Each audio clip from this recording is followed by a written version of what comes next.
Legends of Tomorrow Season 2, Episode 12, Camelot 3000. I actually enjoyed this episode. I thought it started off with a really weird sort of mystery because it's like, okay, they start off by going to Detroit in the year 3000, Detroit, because it always makes me laugh whenever I see people, like, they say, like, that's where they're headed, and then they show the city, and I'm like, we don't have docks like that at all in Detroit. It always makes me laugh. I know they're never in any place that they say they are, unless they say that they're in New Zealand or Toronto or California. They're never where they say they are, but it's always funny to me because that's where I'm actually from. But they go to the year 3000 for like a half a second too. I think this is the first time they've actually done something like that, where they went into a time period and it was like, all right, that's just the first part of the story, and then it's gone, and that's it. And they go way back in time too. It's normally like, okay, well, they're here, but they have to jump around to this, and maybe the times are connected because of this certain thing, and it's like, nope, they went to the future because that's where one person was, and then they went like way, way back in the past because that's what someone else was. So they were super far in the future for half a second, and then way, way back in the past for the rest of the episode. And I thought it was pretty cool because it starts off, and Rip goes to this guy, and I'm like, I have no idea who this guy is. I'm like, should I be familiar with this character? Like, he says his name, and I'm like, something about him seems familiar, but I just don't know who this guy is at all. And so he ends up killing him, and he gets a piece of, he gets like the fragment that he's looking for, which is actually within the guy's body. And so the team ends up going there, and they realize that this is one of the members from the JSA. And I don't remember his superhero name, but it's that guy. So I was like, okay, interesting. He was in the future and stuff. And then when they go back in time through Camelot, after they realize that they've got another signal for the fragment piece, or for another fragment piece, they go back in time. I just said the same word twice. Fragment and piece is the same thing.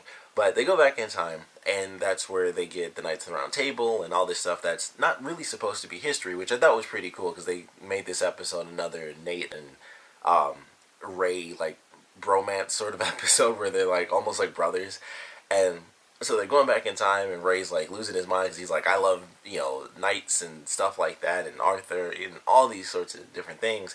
And Nate's like, none of that stuff actually even happened. And I love the scene when they first walk through the forest, and he's like, I'm not dressed like a leper. This is appropriate for the time. You all look like you're going to a Renaissance fair. And then of course, Guinevere comes out, and she's like, your leper has to stay outside the walls and stuff. That really made me laugh.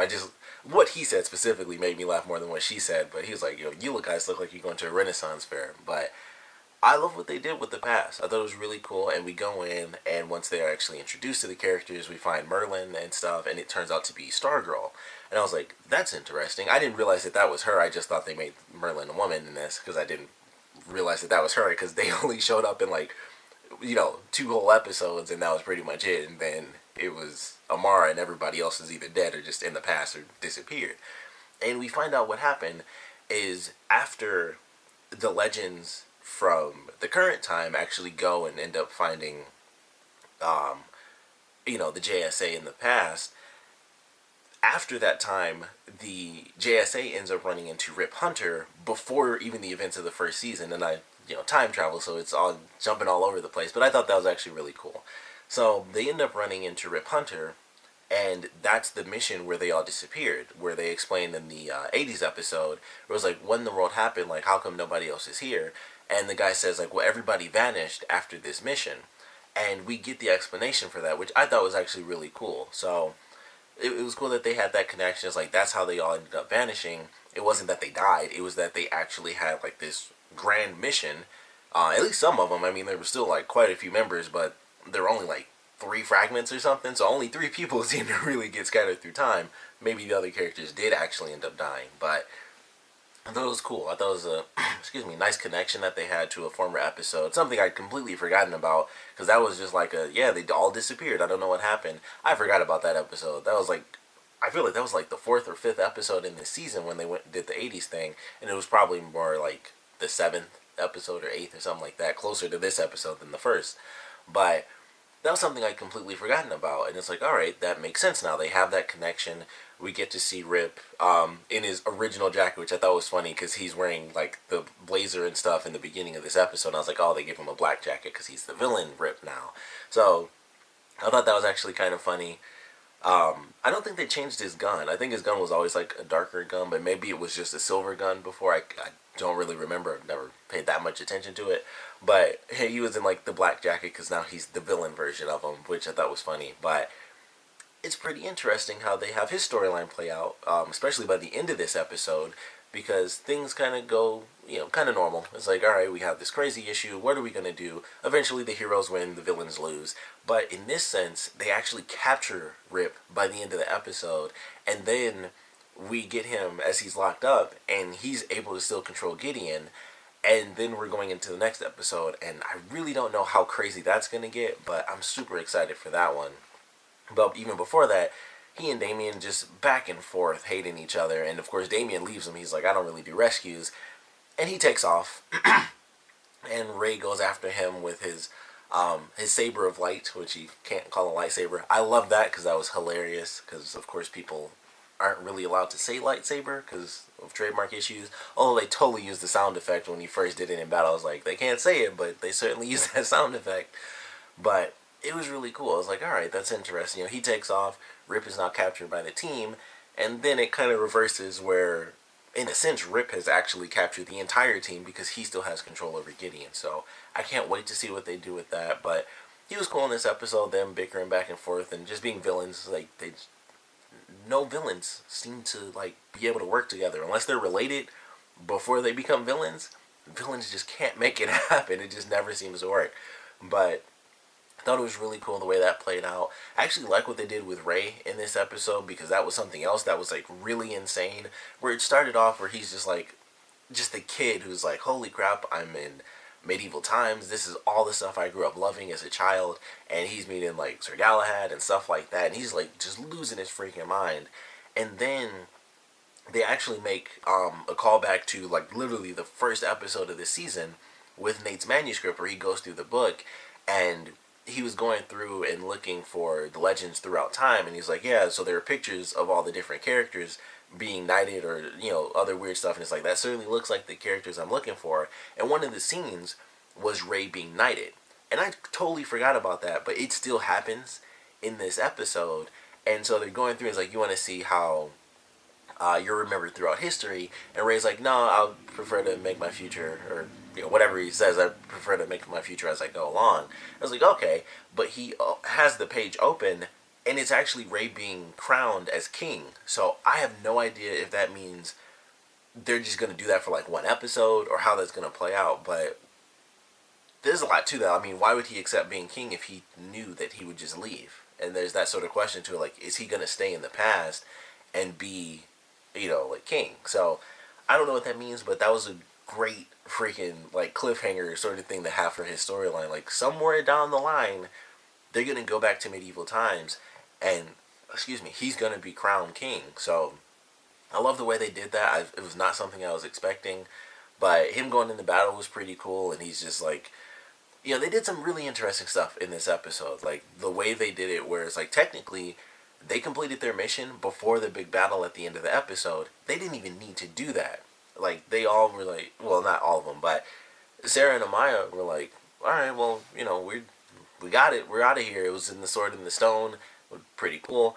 And so they're like, alright, it's time to go. We need to get out of here. They can fight whatever. Rip has other people under control. He and Damien are, sending King Arthur and his people against his own people because they assume that if they beat them, that'll allow them to get to the peace, even though it's already been taken. So they were just going off, all these people were going off into battle really for no reason anymore. Like, there was nothing to fight for because Rip and Damien technically already lost, but of course they didn't know that. So there was going to be like this big battle, and of course Ray decides he was still going to go, even though that was a really stupid idea. But of course, the rest of the team decides to kind of stick up for him, where it's like, we can't leave these people to die. Like, they got involved in this kind of because of us. We can't just win for ourselves and then leave all these people behind to just die off, and who knows who'll live and who knows who'll die. So of course the team ends up going in. They have like almost a Braveheart moment where they're coming through the fog and stuff. But it was actually kind of cool. I actually liked the fight scene.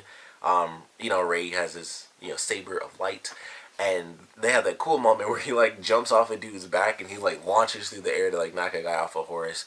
But I like that. I thought it was pretty cool. And then he has the fight at the end with Damien, and it was cool that technically he beat him until he was being kind of naive and he got shot. But of course he ends up surviving because he wore his suit underneath the suit of armor. So he ends up surviving. Everything's fine. But I thought it was a cool fight sequence. They end up capturing Rip, like I said, which sadly is going to turn into some. Well, I shouldn't say sadly. It sucks for them, but it should be a really good episode next week. I'm excited for that. But I like what they did with this. I think the cliffhangers are really good. We get to see Stargirl, who I totally forgot about. We still didn't get to see her use her powers as much as I would have liked because we barely got to see any of the JSA when they first came in. We got like glimpses of their powers, like she could fly in her staff. The guy who actually got killed in the beginning of this episode, where he could like everything he saw was because he was blind and everything was like silhouettes and stuff. So we got to see characters' powers, but they sadly didn't get like a lot of focus. So it's like, oh, that really sucks. And when they, have her throughout the whole episode, she only uses her abilities at the very end, and it was for like half a second. Like they might actually show her fight, but I really don't even remember. I think they focus on the actual team, and we still don't really get to see her use her powers or anything. So it's like, oh, that kind of sucks. We still didn't get to see a different character or like a newer character really use her powers, which was mostly like this magical staff, and she could fly and stuff. And I believe she has super strength. I'm not too familiar with her character, but this would have been a cool moment to at least see some of her abilities, and we didn't really get that opportunity. But considering what they teased with Rey, I'm sure she'll show up again because, of course, she decided to stay in the past. And it seemed like what they were doing is that she had feelings for King Arthur, which I thought was interesting. So maybe that'll be a part of Rey's thing as well, where maybe King Arthur decides to step down to kind of live a simple family life and stuff, and then Rey takes over and stuff like that. But like what they did with the episode, I thought the action was actually pretty good. It was a lot of hand-to-hand combat, so that's always more enjoyable for me personally.